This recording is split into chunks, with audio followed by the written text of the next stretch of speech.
Саламатсыздар ма? Сіздермен бірге Тайыр Нұрпейісов, Тестми каналы, және бүгін біз бөлшектің бөліміндегі иррационалдықтан құтылуға байланысты есеп шығарамыз. Яғни бізге мынандай бөлшек берілген, 5 бөлінген 3 алынған түбір асты А. Егерде бөлшектің бөлімінде түбір асты А немесе түбір асты қандайды бір белгісіз болса, онда осы бөлшектің бөлімінде иррационалдық бар деген сөз. Осыдан қалай құтыламыз? Яғни біз түбір асты Адан А деген санды алу керекпіз. Ол үшін соны біз квадраттаймыз.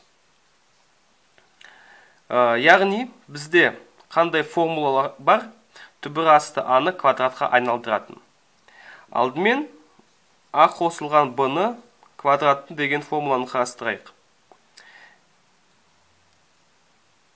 А квадрат қосу 2АБ қосу Б квадрат.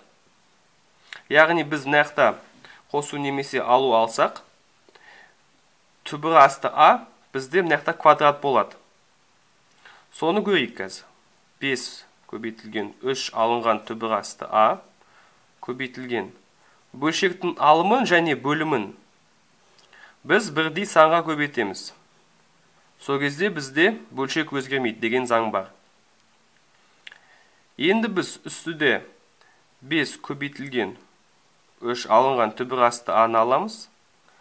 Ал бөлшектің бөлімінде 3 алынған түбір асты Аның квадратын аламыз.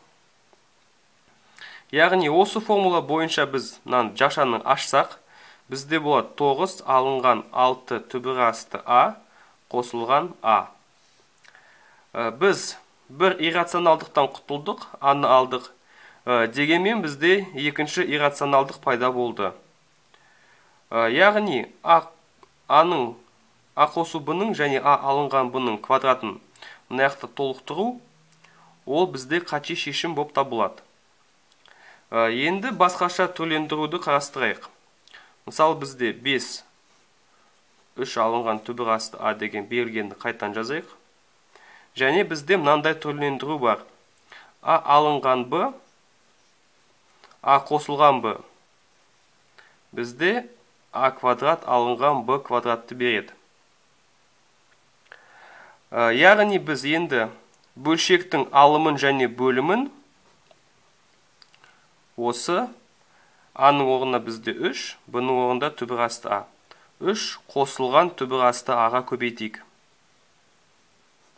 Және осы бөлшектің алымын және бөлімін бірдей санға көбейтсек, бөлшек өзгермейді.